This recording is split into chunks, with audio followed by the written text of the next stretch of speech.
Welcome प्यारे बच्चों।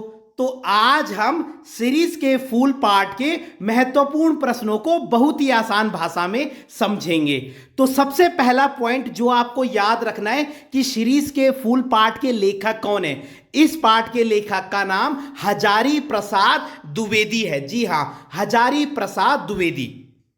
अब हम इसके प्रश्नोत्तर को समझते हैं। सबसे पहला प्रश्न है, सीरीज को कालजयी अवधूत क्यों कहा गया है। कालजयी का मतलब होता है समय को जीतने वाला और अवधूत का मतलब होता है सन्यासी। यानी सीरीज के पेड़ को समय को जीतने वाला सन्यासी क्यों कहा गया है। तो आप इसमें 2 पॉइंट लिखेंगे बस, और बहुत आसान है। आप लिखेंगे, जैसे किसी सन्यासी पर मोह माया का कोई असर नहीं होता, वैसे ही सीरीज के पेड़ पर भी मौसम का कोई असर नहीं होता। और दूसरा लिखोगे, जैसे किसी सन्यासी पर सुख दुख का कोई असर नहीं होता, वैसे ही सीरीज के पेड़ पर भी सुख दुख का कोई असर नहीं होता। अगला प्रश्न है, हृदय की कोमलता को बचाने के लिए व्यवहार की कठोरता भी कभी कभी जरूरी हो जाती है।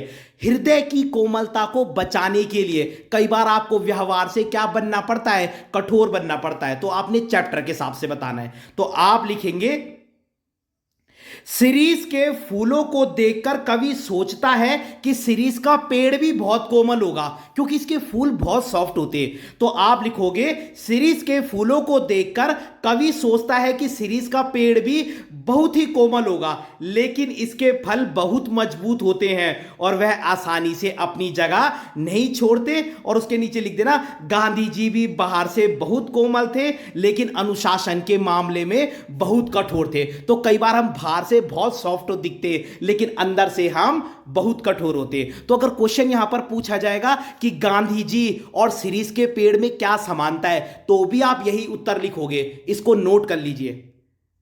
अगला प्रश्न है, लेखक ने सीरीज के माध्यम से कोलाहल, कोलाहल का मतलब होता है शोर, संघर्ष का मतलब होता है स्ट्रगल, अविचल का मतलब होता है स्थिर, और जिजीविषु का मतलब होता है जीने की इच्छा। तो बेसिकली इस क्वेश्चन में पूछा गया है कि सीरीज के पेड़ से आपको क्या संदेश मिलता है, या सीरीज का पेड़ आपको किस तरीके से प्रेरित करता है, या सीरीज का पेड़ जैसे संघर्ष भरी जीवन जीता है, वैसे ही हमको भी कैसा जीवन जीना चाहिए। तो आप लिखोगे, जिस प्रकार सीरीज का पेड़ गर्मी और लू में एक जैसा रहता है, वैसे ही हमें भी सुख दुख में एक जैसा रहना चाहिए, और जिंदगी में हार नहीं माननी चाहिए, और मुसीबतों का डटकर सामना करना चाहिए। तो इस क्वेश्चन में यही तो कह रहे हो कि सीरीज का पेड़ जैसे शोर शराबे और स्ट्रगल भरी जिंदगी में क्या है, जिजीविषु यानी कि जीने की इच्छा रखने की प्रेरणा देता है। तो अगर क्वेश्चन पूछा जाएगा कि इस पाठ में आपको क्या संदेश दिया गया है, तो भी आप इस उत्तर को लिखेंगे।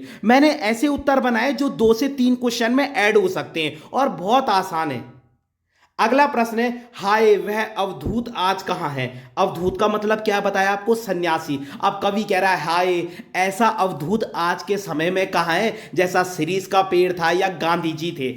ऐसा कहकर लेखक ने आत्मबल पर देह बल के वर्चस्व की वर्तमान सभ्यता के संकट की ओर संकेत किया। यानी आज के समय में आत्मा के ऊपर किसका वर्चस्व हो गया, देह माने होता है शरीर। मतलब आज का प्रेजेंट टाइम ऐसा हो गया कि लोगों का क्या है, लोगों का कंट्रोल उनकी आत्मा में हो गया है, जबकि आत्मा का कंट्रोल बॉडी में होना चाहिए। लेकिन लोग आजकल फिजिकल नीड को ज्यादा मतलब प्रायोरिटी दे रहे हैं। मतलब तो वो कह रहे हैं, हाय आज अवधूत ऐसा का है, कैसा अवधूत, वही जिसका क्या है शरीर पर कंट्रोल था, जैसे गांधी जी। देखिए कवि कहना चाहता है कि आज ऐसे लोग बहुत कम हैं जो बिना स्वार्थ के देश की भलाई करते हैं। महात्मा गांधी एक अवधूत की तरह थे, जिन्होंने अपनी जिंदगी में अनेक मुसीबतों का सामना किया और कभी हार नहीं मानी। तो बेसिकली इसमें गांधी जी की बात कर रहे हो कि हाय ऐसा अवधूत, ऐसा सन्यासी आज कहां है, जो क्या है दूसरों की भलाई के बारे में सोचता है, या जिसका क्या है, जिसकी आत्मा का क्या है कंट्रोल शरीर पर है, ना कि शरीर का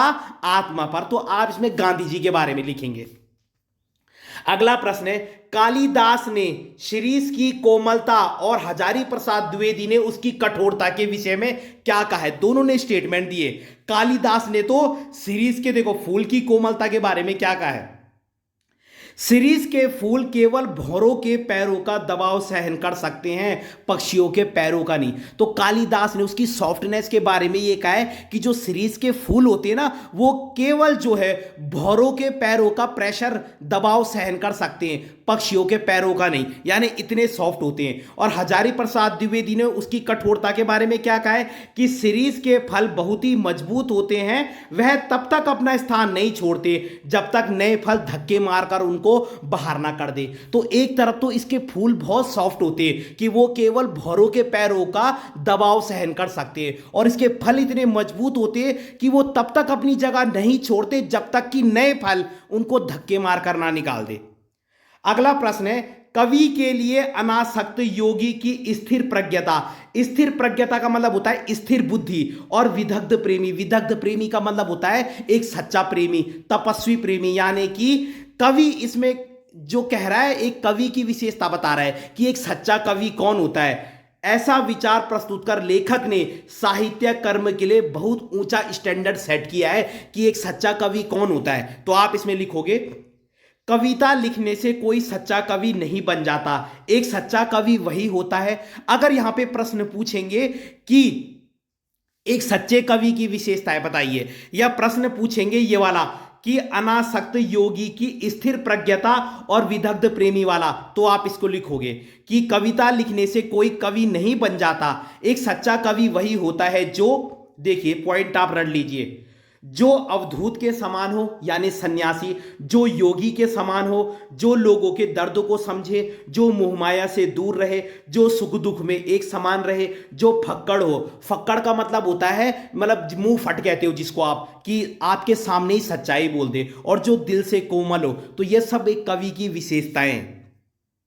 अगला प्रश्न है, इस काल की मार से, सर्वग्रासी का मतलब होता है सब कुछ खा जाने वाला, काल का मतलब यहां पे समय से लिया गया है कि इस समय की मार से वही बल बच सकता है या वही आगे बढ़ सकता है। दीर्घजीवी का मतलब लंबे समय तक, जिसने अपने व्यवहार में जड़ता छोड़कर नित बदल रही परिस्थितियों में अपने आप को गतिशील बनाए। तो आप समझ गए होंगे समय की मार से कौन बच सकता है, जो अपने आप को गतिशील बनाए रखता है। यानी कि देखिए, जो व्यक्ति इस दुनिया में पैदा हुआ है उसने एक दिन मरना ही है। काल का मतलब यहां पे आप समय से भी ले सकते हो और मौत को भी कहते हैं काल। तो जो व्यक्ति इस दुनिया में पैदा हुआ है उसे एक दिन मरना ही है, बिल्कुल सही बात है। अगले पॉइंट में लिखना, जो व्यक्ति समय के साथ चलता है वही जीवन में आगे बढ़ पाता है, और जो व्यक्ति समय के साथ नहीं चलता वो जीवन में पीछे रह जाता है। तो यहां पे हमने दोनों पॉइंट से बता दिए कि जो व्यक्ति इस दुनिया में आया है उसे एक दिन मरना ही है, और जो व्यक्ति समय के साथ चलता है वही जीवन में आगे बढ़ पाता है, और जो नहीं चलता वो पीछे रह जाता है। और फिर आप लिख देना, जो कवि समय के अनुसार अपनी कलम चलाता है वही संसार में अमर हो जाता है। यानी कि जो कवि समाज में जो सिचुएशन चल रही है, जो कमियां हैं, उसके अकॉर्डिंग लिखता है, प्रेजेंट सिचुएशन पर लिखता है, वही अमर होता है। ठीक है, तो अगर आपको वीडियो पसंद आई हो तो लाइक कीजिएगा, कमेंट कीजिएगा और अपने चैनल को सब्सक्राइब जरूर कीजिएगा। धन्यवाद।